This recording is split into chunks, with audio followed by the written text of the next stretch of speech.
तो सेल का जो दुर्गापुर स्टील प्लांट और इसको स्टील प्लांट में क्या सिलेबस रहेगा और सिलेबस में क्या क्या बदलाव आया है आईटीआई पास के लिए, तो सभी स्टूडेंट अच्छे से देखिएगा। इसका सिलेबस टेक्निकल में कितना प्रश्न पूछा जाएगा, नॉन टेक्निकल में कितना प्रश्न पूछा जाएगा और कौन सा टॉपिक में ज़्यादा पूछता है, तो ये सब टॉपिक में आज डिस्कस करेंगे। ठीक है, तो स्वागत है सबको टेक्निकलॉजी यूट्यूब चैनल में। आज हम बात करेंगे steel authority of India limited यानी सेल का जो भी सिलेबस है। इसका बहुत ज़्यादा क्वेश्चन आ रहे थे कमेंट बॉक्स में, तो आप लोगों का कमेंट का आज रिप्लाई देंगे। पूरा ज़रूर इस वीडियो को लास्ट तक देखिएगा। ठीक है, तो सेल का सिलेबस क्या क्या है उसके बारे में चर्चा करेंगे।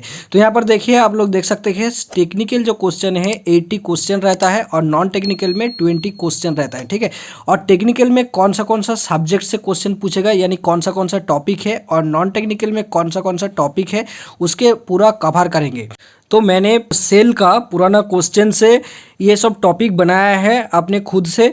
तो आप लोग अगर फिटर से है, वेल्डर से है, टर्नर से है, मशीनिस्ट से है, ग्राइंडर से है, तो आप लोग ज़रूर इस सिलेबस को अच्छे से देखिएगा।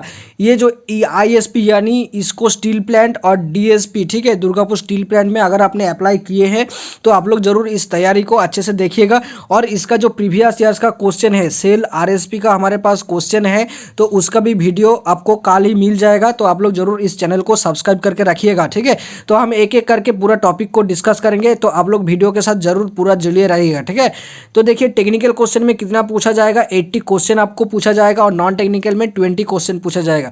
पहले हम नॉन टेक्निकल के बारे में बात कर लेते हैं, उसके बाद टेक्निकल के बारे में बात करेंगे।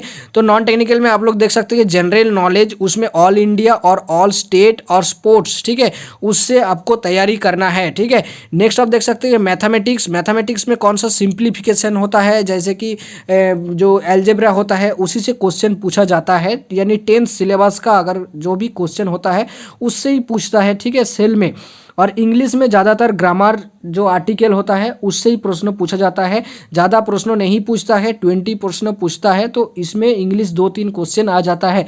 और रीजनिंग अगर आपको जो मैचिंग करना है और वेन डायग्राम है, तो ये तरह जो सिंपल क्वेश्चन है तो उसी से क्वेश्चन पूछता है। अगर आपको रीजनिंग का जो बेसिक जो है अगर आपको क्लियर है तो आप लोग जरूर उस टॉपिक को क्लियर कर सकते हैं एग्जाम में। ठीक है, तो ये नॉन टेक्निकल का पार्ट हो गया। तो क्या क्या बताया हमने, जनरल नॉलेज के बारे में बताया, मैथमेटिक्स है, इंग्लिश है और रीजनिंग है।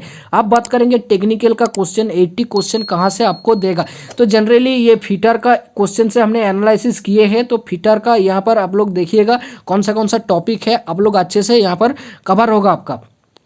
तो आपको यहाँ पर देखने को मिलेगा हैंड टूल से, यानी जो हैक्सो है, फाइल है, तो फाइल के चैप्टर से 2-3 क्वेश्चन वहाँ पर अवेलेबल था, आप लोगों को कल देखने को ये मिलेगा। तो आप लोग हैंड टूल्स का चैप्टर जो अच्छे से क्लियर करिएगा। सीट मेटल का जो चैप्टर है उसको पढ़िएगा। लेद मशीन और शेपर मशीन, ठीक है, लेद मशीन और शेपर मशीन, ये दोनों चैप्टर को आपको पढ़ना है, यानी बेसिक को आपको क्लियर कर लेना है। मेटल के बारे में पढ़ना है, ferrous metal and non ferrous metal, इसको आपको दोनों मेटल को ही पढ़ना है। ठीक है, फेरस और नॉन फेरस आपको कवर करना है। और नेक्स्ट आप देख सकते हैं वेल्डिंग एंड सोल्डरिंग। ठीक है, वेल्डिंग से क्वेश्चन पूछा जाता है और सोल्डरिंग से क्वेश्चन पूछा जाता है, ये दोनों एक ही चैप्टर में आ जाता है। तो वेल्डिंग, सोल्डरिंग एंड ब्रेजिंग भी आपको देखना है। तो ये लोग आप लोग इसको अच्छे से देखिएगा। नेक्स्ट आप देखिए ग्राइंडिंग से क्वेश्चन पूछा जाएगा। ग्राइंडिंग से भी व्हील जो है उसका एब्रेसिव है, स्पेसिफिकेशन क्या है, उसके बारे में क्वेश्चन पूछ सकता है। तो आप लोग उसको भी क्लियर करना है। नेक्स्ट आप देखिए बहुत ही इंपॉर्टेंट चैप्टर है बियरिंग।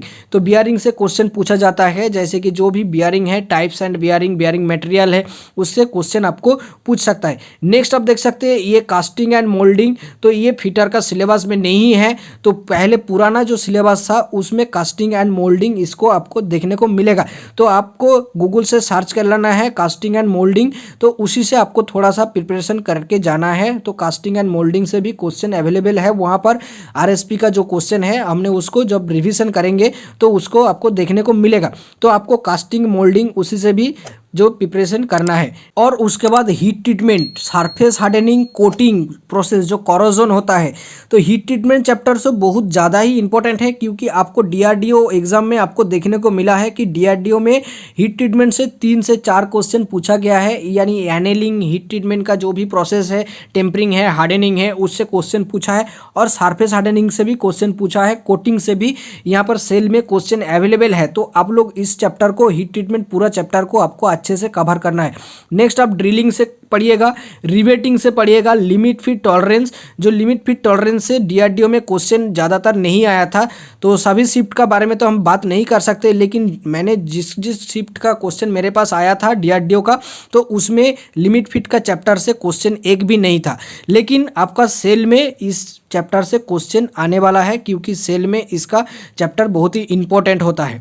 नेक्स्ट आप देख सकते हैं फोर्जिंग चैप्टर भी आईटीआई सिलेबस से अभी के लिए हटाया गया है, लेकिन फोर्जिंग से भी क्वेश्चन आएगा।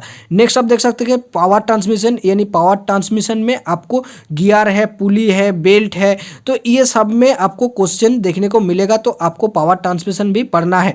नेक्स्ट आप देख सकते हैं स्क्रू थ्रेड, तो स्क्रू थ्रेड में आपको जो स्क्रू है, थ्रेड का नोमेनक्लेचर क्या होता है उसके बारे में पढ़ना है। नेक्स्ट आपको नाट एंड बोल्ट, सभी तरह नाट बोल्ट के बारे में आपको प्रिपरेशन करना है, तो स्क्रू थ्रेड चैप्टर को पूरा आपको देखना है।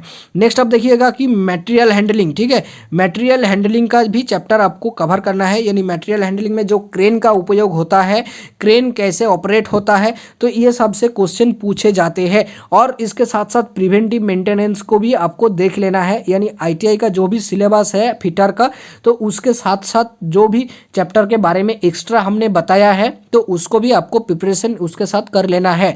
तो ये अगर अच्छे से करिएगा, टेक्निकल का बस आपको 80 क्वेश्चन में आपको हल करना है, उसके बाद आपका 20 क्वेश्चन जो है नॉन टेक्निकल में, तो उसको आपको जो भी क्वेश्चन अटेम्प्ट करना है, तो उसके बाद आपका मेरिट बन जाएगा, ठीक है।